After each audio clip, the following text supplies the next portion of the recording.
Bismillahirrahmanirrahim. Assalamualaikum warahmatullahi wabarakatuh. Bismillah, alhamdulillah, la hawla wa la quwata illa billah, wassalatu wassalamu ala rasulillah wa ala alihi wa ashabihi wa mawalah, amma ba'du. Para pemirsa yang budiman yang dirahmati oleh Allah Subhanahu wa ta'ala, pada sesi kali ini kita akan membahas lebih banyak lagi terkait dengan amalan-amalan di bulan suci Ramadan. Bahkan amalan-amalan ini yang seringkali terlihat sederhana, mudah dilakukan, dan ini menjadi kesenangan di setiap orang. Bisa jadi ini akan menjadi motivasi untuk semua orang. Apa itu amalannya? Yang pertama adalah makan sahur. Memang makan sahur untuk bangun sahur di sepertiga malam itu agak sulit. Namun makannya itu menjadi motivasi tersendiri bagi muslim dan muslimah yang akan menjalankan ibadah puasa di keesokan harinya. Maka sangat penting makan sahur ini dilakukan atau ditunaikan. Makan sahur menjadi penting. Hal ini penting selain sebagai suplai tenaga di siang hari untuk tetap bisa beraktivitas dan beribadah. Makan sahur juga menjadi salah satu amalan sunnah di bulan suci Ramadan. Tasahharu fa inna fis sahuri barakatun. Makan sahurlah, karena di dalam makan sahur itu terhadap barokah. Hadis riwayat Bukhari. Makan sahur dianjurkan untuk diakhirkan selama tidak sampai masuk waktu yang diragukan dan sebelum terbitnya fajar. Cuma di dalam batasan itu ada waktu namanya waktu imsak. Imsak artinya apa? Menahan diri. Menahan diri untuk tidak makan dan minum dan semua yang membatalkan puasa. Maka sebelum imsak, di last minute sebelum imsak itu hendaknya kita melakukan makan sahur. Agar apa? Agar efek dari makanan tadi, gizi-gizi dari makanan tadi tidak cepat habis. Nah, logikanya kan seperti itu. Sehingga siangnya, pagi sampai siang nanti kita masih bisa beraktivitas normal seperti sedia kala. Maka tidak ada lagi alasan nanti belajar tidur-tiduran karena alasan puasa. Rasulullah sallallahu alaihi wasallam bersabda, la tazalu ummati bi khairin ma akharu as-sahura wa ajjalu al-fitra. Umatku senantiasa berada dalam kebaikan selama mereka mengakhirkan sahur dan menyegerakan berbuka. Rasulullah bersabda ini tentunya sudah melalui analisis yang mendalam. Artinya apa? Ini meyakinkan kepada kita semua bahwa puasa bukanlah ibadah yang membahayakan kesehatan. Tidak, asalkan dilakukan dengan sesuai yang disyariatkan oleh Rasulullah, yang disunatkan oleh Rasulullah. Tetap makan sahur, mengakhirkan makan sahur, dan menyegerakan berbuka puasa. Baik, pemirsa yang budiman yang dirahmati oleh Allah Subhanahu wa ta'ala. Kedua, apa amalan yang kedua? Amalan sunnah yang kedua yaitu menyegerakan berbuka. Nah, tadi di awal sudah termaktub dalam hadis sebelumnya yang saya baca. Menyegerakan berbuka puasa. Orang yang berbuka puasa hendaknya segera berbuka ketika sudah masuk waktu maghrib. Begitu Allahu Akbar, langsung sikat hidangan yang ada yang sudah disediakan. Namun disunahkan untuk menyantap makanan yang manis-manis, yang ringan-ringan dulu.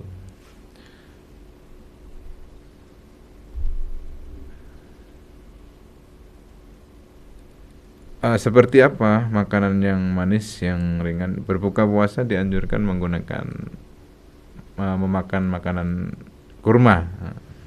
Kalau yang kata orang-orang yang sudah haji itu kurma ajwa katanya, kurma kesukaan Rasulullah. Rasulullah itu makanan daharannya yang disukai itu kurma dan susu kambing asli, daging kambing juga susu kambing. Termasuk di dalamnya adalah makanan kurma. Atau jika tidak ada, ya menyesuaikan dengan kearifan lokal masing-masing dan kearifan daripada tubuh kita. Ketiga, membaca doa saat berbuka puasa. Bagaimana doanya?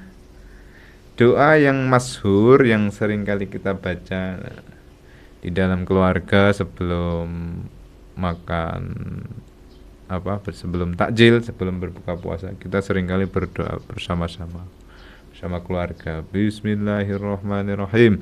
Allahumma lakasumtu wa bika amantu wa ala rizkika aftartu birahmatika ya arhamar rahimin. Namun ada doa yang lebih panjang lagi sebenarnya, tapi yang termasyhur itu sudah ikrar bahwasanya ya Allah, saya berpuasa untuk panjenengan. Wa bika amantu, dan kelawan panjenengan saya beriman. Wa ala rizkika aftartu, dan atas rizkimu aku melakukan berbuka puasa. Birahmatika ya arhamar rahimin, dengan kasih sayangmu ya Allah yang maha pengasih lagi maha penyayang. Hadirin yang dirahmati oleh Allah, para pemirsa yang budiman, keempat yaitu mandi besar. Mandi besar atau mandi besar dari junub, haid atau nifas sebelum terbit fajar. Artinya agar bisa menunaikan ibadah dalam keadaan suci, di samping khawatir masuk air ke mulut dan lain sebagainya, telinga dan lain sebagainya. Hendaknya apabila ini yang kaum wanita apabila sedang libur atau perainan, itu hendaknya menunaikan bersucinya itu sebelum imsak di malam hari. Dengan niatan apa? Dengan niatan di pagi hari nanti sudah suci, sudah bisa melaksanakan ibadah puasa. Kelima, menjaga ucapan seperti tadi yang sudah saya sampaikan di sesi berikutnya. Fal yakul khairan aw liyasmut. Kalau ada yang perlu disampaikan, ucapkan yang baik-baik. Kalau tidak ada, daripada kita berbicara yang enggak, mending alangkah lebih baiknya kita itu diam. Diam adalah emas. Seperti itu. Menjaga ucapan. Yang keenam, menghindari dari hal-hal yang tidak sejalan dengan hikmah puasa. Apa saja itu? Banyak. Ya, apapun yang bisa merusak pahala dari ibadah puasa kita, itu hendaknya dihindari. Kalau gitu lebih baik tidur. Ya, itu lebih baik. Kalau tidak bisa menghindari, tidur itu akan lebih baik, menjadi ibadah kalau diniatkan untuk menghindari hal-hal yang membatalkan puasa. Namun tetap beribadah dan tetap bangun untuk beribadah dan tetap melakukan aktivitas-aktivitas harian yang ringan-ringan. Kemudian selanjutnya memperbanyak sedekah. Memperbanyak sedekah sesuai dengan kemampuan. Kalau kita masih anak-anak, belum punya uang, masih siswa, belum punya uang, ya sedekahnya ya sedekah membantu orang tua, membahagiakan orang tua. atau dengan senyuman, itu sudah sedekah. Atau menjadi perantara dari sedekah, disuruh nganter takjil ke musola, itu juga sudah sedekah. Bagi yang hartawan yang mempunyai rezeki yang berlebih, ya monggo ditunaikan sesuai dengan keikhlasan masing-masing. Kemudian kedelapan, memperbanyak iktikaf di masjid. Iktikaf di masjid, berdiam diri di masjid dengan niat iktikaf takarub ilallah subhanahu wa ta'ala. Nah, ini biasanya dilakukan, lebih afdalnya dilakukan 10 malam terakhir, terutama di hari di tanggal-tanggal ganjil 21, 23, 24 dan seterusnya sampai akhir Ramadan. Dan kesembilan, memperbanyak membaca Al-Quran. Talil Quran, seperti yang kami sampaikan sebelumnya, bahwa Al-Quran dan puasa itu akan bisa memberikan syafaat di yaumil akhir nanti. Lain daripada Rasulullah Sallallahu Alaihi Wasallam, Al-Quran, puasa itu juga sesuai dengan hadis Rasulullah, puasa itu dapat mensyafaati orang yang melakukannya. Al-Quran juga dapat mensyafaati orang yang membacanya. Syafaat itu apa? Pertolongan, pembelaan. Kemudian ke-10 yang terakhir adalah konsisten dalam menjalankan ibadah. Ada qaul bahwasanya al-istiqomatu khairum min alfi karamah. Istiqomah itu lebih baik dari 1000 karamah. Karamah itu apa? Karamah itu keistimewaan yang diberikan oleh Allah untuk meyakinkan umat manusia, yang diberikan oleh Allah kepada para aulia, para wali-wali Allah. Biasanya keistimewaan itu untuk menunjukkan kebesaran Allah. Karena apa? Umatnya didakwai oleh para wali itu kurang percaya, sehingga Allah harus turun tangan. Allah memberikan karamah keistimewaan kepada para wali tadi.